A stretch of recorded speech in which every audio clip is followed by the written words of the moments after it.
Many thanks for staying with us. And of course, if you're just joining, of course, it is the continuation of your ultimate news and current affairs program reaching you live from our Lagos Network Center on the ITV network. I am Joshua Okata. On the program this morning, our focus will be on the initiative, of course, to secure schools within Katsina State. And it's a move, especially by the government of Katsina State in collaboration with the Nigerian Police Force through the office of the Commissioner of Police in the person of Mr. Bello Shehu. A move especially to secure the schools, which of course would activate school protection mechanism to strengthen security within the state.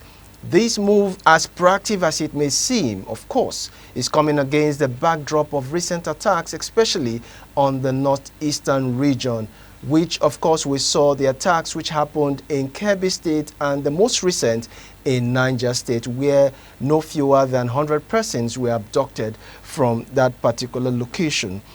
Now, in the course of our conversation this morning from our Lagos Network studios, we'll be looking at a number of issues, of course, which has to do with the effectiveness and, of course, the implementation of such policies to, of course, engender trust on the part of the people towards the security agencies. We'll also be looking at who is responsible for funding and allocation of resources that will enable the security personnel to be able to carry out their job on a daily basis. What impact would this have on the educational sector in Katsina State? Would it disrupt academic activities going on there, or will it in effect, cope or mitigate the apprehension students are already having, especially the pupils in that school, to be able to return back to their schools? And eventually, what will be the long-term effect this would have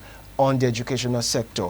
We'll be having a couple of persons who will be joining us right here, one of which is Mr. Tony Nwaje, who's a public affairs analyst, who is of course on his way to join us right here in the studio. But of course, in the meantime, we'll be having a security expert joining us from the UK in the person of Mr. Uyosa Edobo. Good morning, Mr. Uyosa, and thank you so much for joining us. Thank you.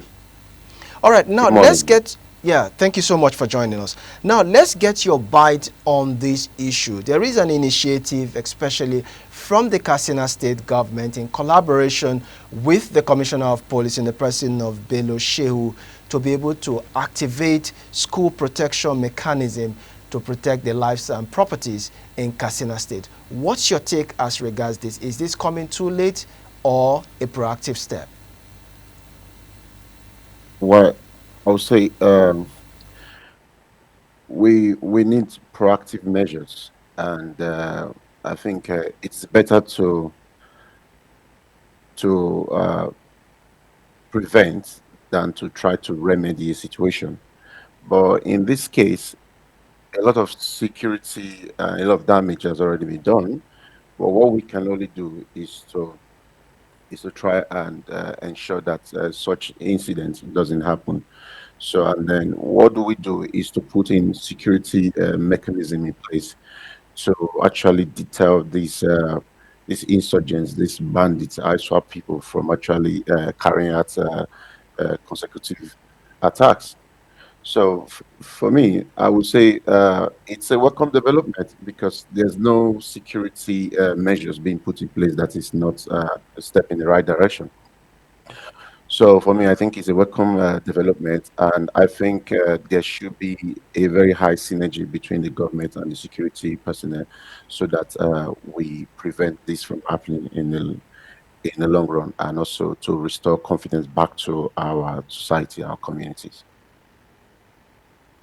You talk about the issue of preventive measures, which is more cheaper than the curative. Now, let's look at the issue of when statements like these are made, either from governments, quarters, or from the security agents.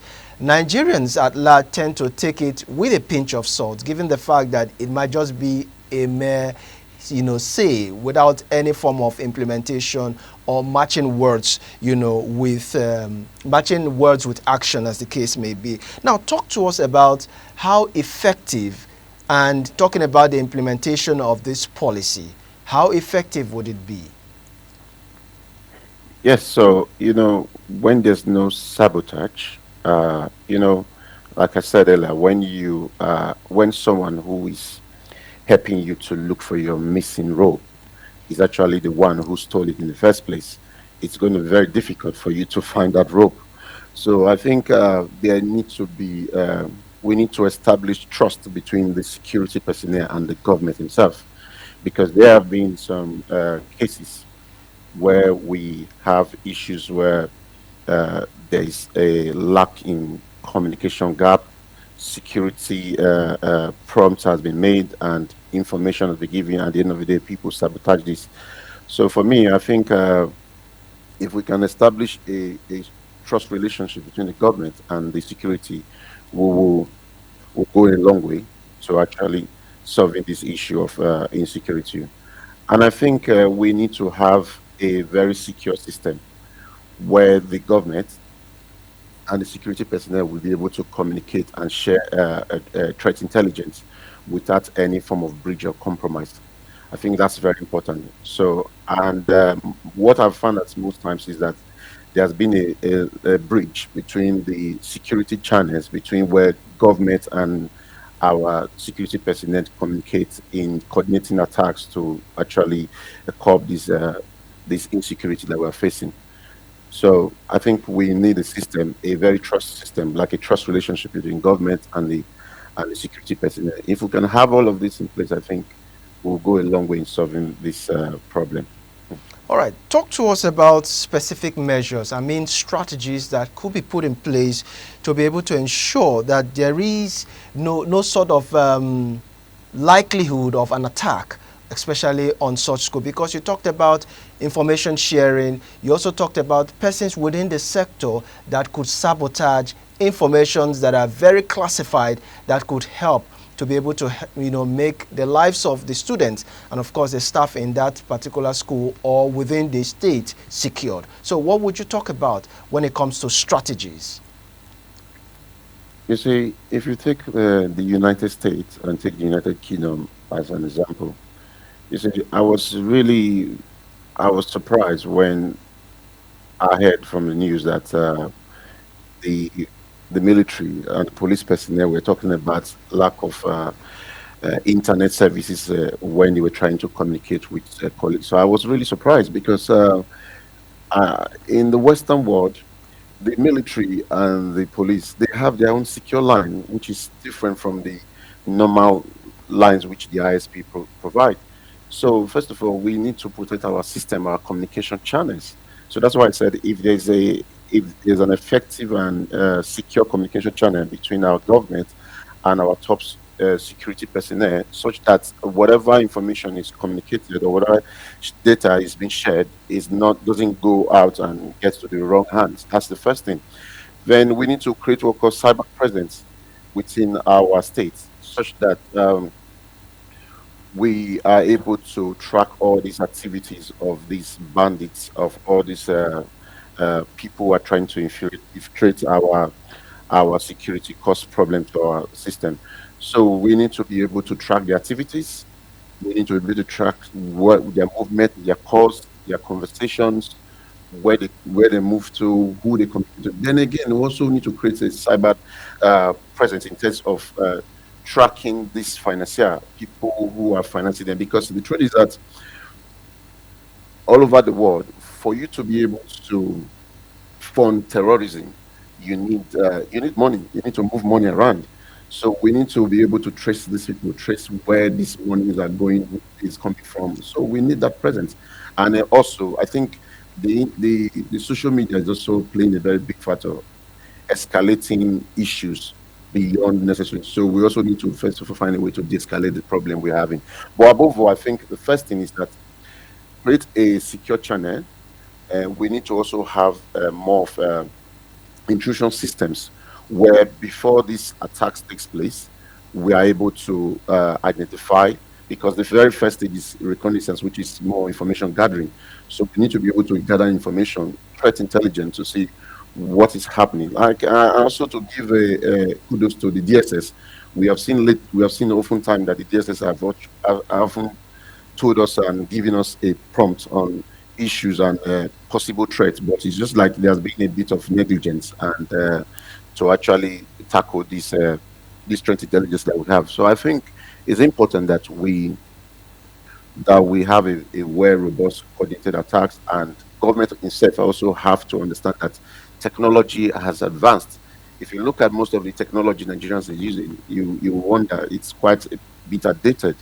So Nigeria needs to invest in its technology in fighting these people, because don't forget, these bandits and these terrorists, they are all heavily invested in technology as well.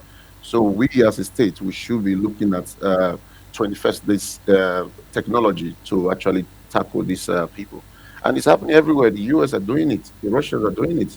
So why can't we implement this? So it's very important. And again, it's not like we don't have the brain drain. We have this, but it's just that our governments, in certain ways, have not really stepped up to look at the problem and collaborate with our locals as well to see how we can solve all this problem. Just like, take for example, my state as a I wrote a proposal to the previous government on how to, because there was a whole lot of insecurity rocking our states. I wrote a proposal on how to develop an application that we can share within our community, and where there's a issue of kidnapping, issue of banditry, we can actually send a response, and the security personnel will be able to get it and locate the exact location. I wrote this proposal, but it was shoved down a few years ago. So this is the problem. So the government also has their own responsibility to play in all of this. I mean, this is the first time I'm hearing, or the second time rather, that I'm hearing someone like you talking about writing proposals, to your state government, and of course, it being shoved aside. You raised issue about, information sharing, especially when it comes to investing on technology, given the fact that these guys are good investors, regardless of who their fundraisers are when it comes to technology. And of course, do we really have a dedicated line, secured for that matter, that our law enforcement agencies can use when it comes to curbing crime? Do you think we have that in our climb here in Nigeria? To be honest, when I heard that statement from the security, I was really shocked, because I was like, for the fact I know, and I haven't worked with a lot of security personnel, I know that every country, military, police, they have their own dedicated line.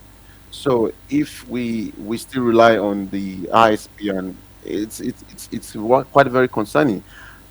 I won't say that we don't have it, but I can say that from the information on the public, I think there's a problem. If we do, but I think there's a problem with the line, and if there is, I don't think it's secured enough, because we found out over time that most of these bandits, they've actually infiltrated into our network, and they've most of our intelligence, we in twinkling of an eye, we were so surprised how they get to find information. So imagine the one that happened where the military went to secure a school, and 30 minutes after they left, and this banditry attacked. So who is giving that information? So it's a very big concern. So I don't think we've got a secure communication line between our military. But that's why I said there need to be a proper integration between the military, between the police, for the DSS, even our local vigilante. So this is a combination of you can't do it. That's why I said we also need our community. They need to be a partner rather than just beneficiaries All of right. this. Before we talk about community engagement, let's look at those who will be at the very first hit when it comes to beneficiaries of the security agencies. I'm talking about the students and staff of those schools. Now, in the course of this engagement, do you think that the students and the staff would have some level of trainings or drills, to be at the level of defense, especially before security agencies move in? Do you think, some sort of exposure in that regard will be given to them? Yes, you see, it's quite very simple. Every every school needs to have a security system, an intrusion system, where when there is a case of security concern, and there should be a very secure channel where they can communicate with the government within a limited time and and government response in a very swift and decisive manner. But let's come to for our children in our schools. If you look at the Western world, they train these children at a very early age. They tell them that when you have an issues at home, just dial 999 or 911 or 333, depending on the number of the country. So every schools need to, with the level of insecurity in Nigeria now, we need to be telling our kids when you find anything, if you see it, like we call it here in UK, if you see it, you say it, you report it. So when you find any disturbing movement around and if you don't fit it, just dial the number, report it. So I think we need that level of awareness and training in our schools, as it should be part of our daily routine. Even in the classrooms, in the assembly grounds, they need to tell them, they need to recite the number. They should have it offered when something like this happens. This should be. So I think it's a way to start regaining trust and confidence in our security system again.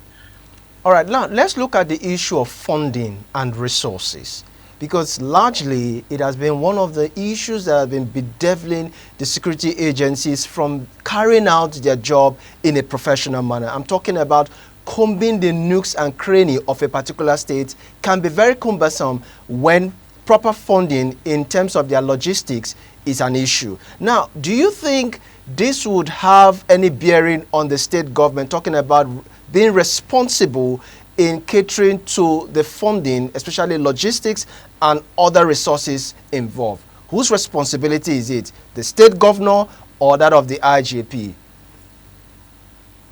So you see, if you take this down to our state level, where we look at communal policing and state policing, I think our state can fund this because if you look at our each of the states we've got in Nigeria, there have been a very high case of mismanagement of our resources and of our finance.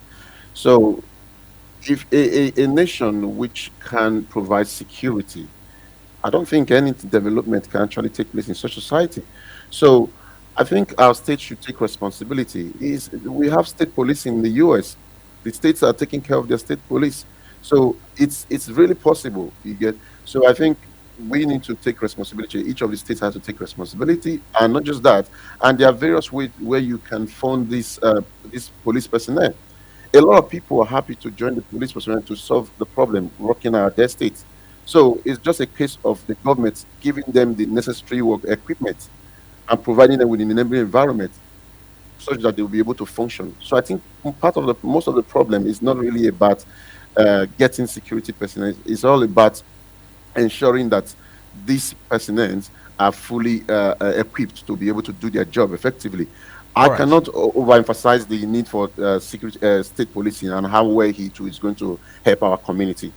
All right, talking about funding, like you said, the state government can actually do that. And of course, given recent interviews we've had on this platform, some persons who are analysts have told us categorically that the removal of fuel subsidy, talking about the gains, now puts money or more money in the pockets of the governors. Now, I want you to also look at this area of abuse. Like they say, to whom or to he who pays the piper dictates the tune. Do you see any form of abuse if the governors now decide to fund their state when it comes to state policing? And do you see any abuse that may likely come when this same police that they use in securing the state is now used to unleash mayhem on the people, especially when they go out there to protest? Well, well, you see, I believe that the first thing is for us to, when you don't have a nation to govern, so every other thing becomes irrelevant. So there have been series of concerns about how most of these governors, state governors, are going to use this state police for their own personal agenda. But before we get there, let's look at the bigger picture. We have a problem that is affecting every state in Nigeria. So what is the benefit of state police overweights the concern? So we wouldn't say that because there's the possibility of these governors abusing this, and then we will not introduce state policing. We are talking about lives and property of our dear nations, our people. So for me, I think that should be a conversation, another day conversation. But what is more important is that we need state policing to be able to secure the lives of our fathers, our mothers, our brothers and sisters, which is more important. Now, if you are so concerned about what the governors are going to do with this policy, how about the national? We have had cases whereby the governors, the states is in a different party and the federal is in different party, where the federal uses this police, use the might of the police and to intimidate the state. So it's not happening in our current day. The federal is intimidating some states, and they have done it over time. So why are we so concerned about the governor using it against this thing? But that's not relevant. What is more important is that is what the state policing is going to do for us. That is the more important thing. So we have to look at scale of preference. So at this point, we cannot overemphasize the need for us to introduce state policing into our their states. All right, talking about the immediate benefits which you want us to focus on. Now, do you think, based on your experience as a security expert, that these operation or the day-to-day activities of the security agencies within the state would disrupt academic activities from going on? That's one. Number two, what would you say about the issue of properly governing the state when it comes to community engagement? So first of all, I don't think security presence. In fact, the security presence should be something that should give hopes to the common man. You see, when you find security personnel around your community, that will give you some bit of safe haven. You feel more safe that having this security. But however, the way security is done is not the way people think. Security is done in different levels. Some are visual, some are invisible. So government, you don't really need to put on a uniform. You can have security personnel that just dress in form of human, just like an intelligence. People just like the JSA, people live in community. You don't even know that they're security personnel observing and understanding what is going on within the community. So for me, security presence, and again, the various way, like I said, there are various ways we could tackle this. We could tackle in cyber. We could do cyber. There's a way we could do it. We could use cyber intrusion system to actually check the activities of these people and check their movement. There are drones and everything going on. So this shouldn't be a problem. So I don't think when we our children find out that their security apparatus and their security what call it devices around checking what is happening on this thing, they will feel a bit of safe.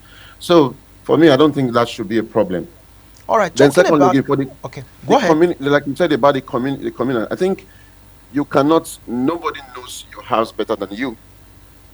So that's the reason why even somebody who is coming to fight you, to attack you, he doesn't know your house better than you.